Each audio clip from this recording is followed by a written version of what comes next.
Thanks for joining us at 11. Our top story is the ongoing search in Vancouver for a man who tried to abduct a child earlier today. Police released this video showing the suspect who allegedly tried to grab an 11-year-old. It happened around 3:40 this afternoon at Leaser Crest Park. The man, a white male in his 20s or 30s, fled the area when a Good Samaritan intervened. He took off in a dark SUV, possibly a newer Jeep. VPD asked that you reach out if you have any information related to this case. A pride celebration in Clackamas County has been canceled after it caused an uproar online. The event organizer tells us why they made the decision to pull the plug.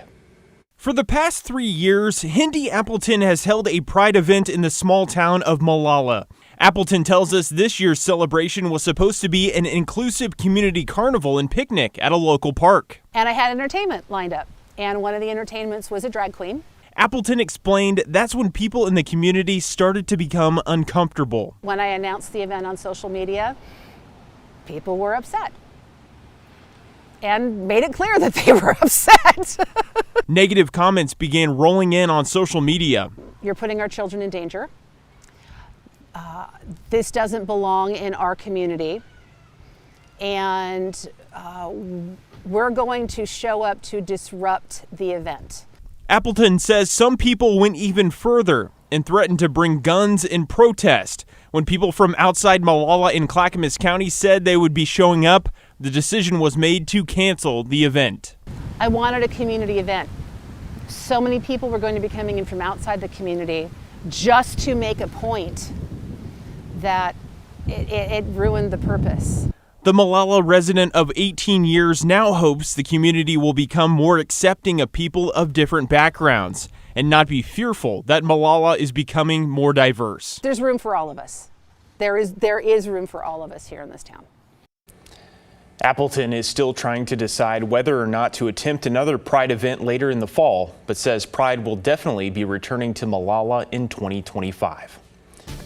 Well, turning out of weather, it's still mid-August, but it's starting to feel a lot more like fall in the Portland metro area.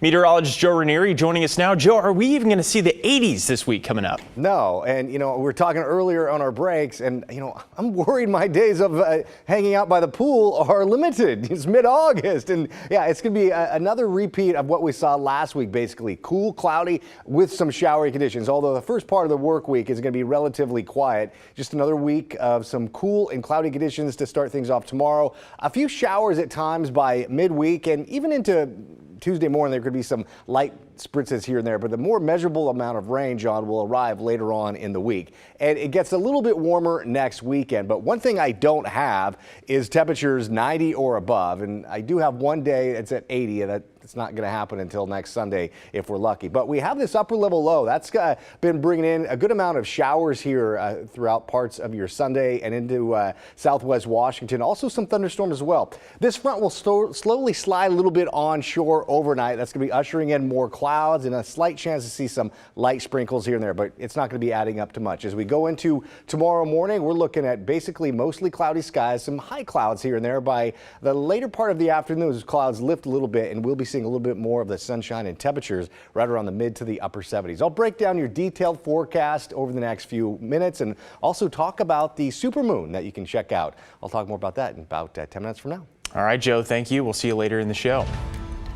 Central Oregon firefighters had a busy Sunday. The U.S. Forest Service says crews spent the day responding to 7 new first starts at Willamette National Forest. They were all caused by yesterday's lightning. Several fires will have overnight crews assigned. Back in Portland, firefighters were called this afternoon to a business fire in the northeast part of town. Crews responded to 42nd Avenue Fish and Chips around 4:45. They arrived to find heavy fire coming from the back of the building. Firefighters also had to work around down power lines in a heavily remodeled building that made it hard to find the source of the fire. After about an hour, the fire was completely under control. The cause is still under investigation. A man accused of abusing a dog in northeast Portland will appear in Multnomah County Court tomorrow. Ashley Grams is looking ahead at how this could play out by talking with an animal law attorney. And a warning, the following video could be disturbing for some. The man in this video, caught on security camera hitting a dog with a rope inside an elevator on Northeast Holiday Street, was arrested Saturday afternoon by Portland police. 25-year-old Isaac Booker Justum faces 3 felony counts of aggravated animal abuse in the first degree. Attorney Jordy Duckler specializes in animal law. Pretty unique, yeah. And says a video like this one, capturing several minutes of abuse, can be rare. But instead of just showing the abuse happened, Duckler says prosecutors will have to prove Justum's intent that day in the elevator in order to convict him of aggravated abuse. Did that accused person, the fellow in the elevator, intend to inflict pain as opposed to intend to do something else? In a sense, it's all going to depend on what's in his head, not what's in his hand. As for the dog, detectives haven't found it yet and say Justum won't tell them where the dog is. But Duckler doesn't believe that will impact the case. His criminal prosecution goes forward full blast, I imagine. As for what Justum's defense could be, Duckler shared one possibility. I didn't know what I was doing. I didn't know the difference between right and wrong. I didn't know the difference between dog and elevator wall. I was just doing whatever it is I wanted to do because I was so impaired. In a way, that's a defense. Ashley Grams, KGW News. Detectives are still looking for the dog, so if you know anything, you're asked to contact Portland Police. In Salem, police are investigating a pedestrian crash earlier this week that has since left a woman dead. It happened before noon Wednesday at the intersection of Lancaster Drive and Wolverine Street Northeast. At the time, 67-year-old Teresita Millard was hospitalized with critical injuries, and the driver cited for multiple traffic violations. With Millard's death confirmed earlier today, the investigation will now be sent to the district attorney's office for review. Back in Portland, police continue to investigate a deadly shooting that happened in the northeast part of town. Police say around 2:45 this morning, they responded to the intersection of Northeast 104th and Wasco about a person that was shot. When officers arrived, they found a woman dead. So far, no one has been arrested or detained. The victim's identity will be released after a medical examiner confirms the cause of death and family members are notified. Portland police are trying to learn more about a shooting incident early this morning that left 2 people hurt. They say it appeared to have happened after a fight inside a business off of Northeast Sandy and 47th Avenue. Sometime before 2 this morning, the fight spilled onto the streets where shots were fired. At least 2 people were hospitalized and are expected to survive. The suspect or suspects fled before officers arrived on scene. In Clark County, the sheriff's office is resuming a program that places deputies on school campuses.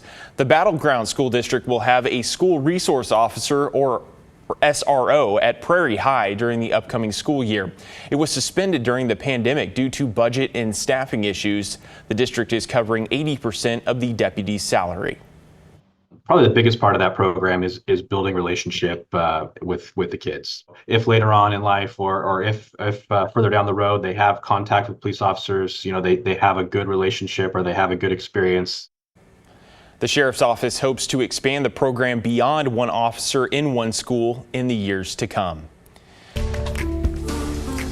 We were able to get a sneak preview today ahead of a big circus show coming to Portland's Expo Center. At Zupan's Market in Lake Oswego, performers with Cirque du Soleil held a few shows earlier this afternoon to build up hype for their show, Kuza. The unique event also featured activities for kids like face painting, as well as a wine tasting for adults from Stag's Leap Winery.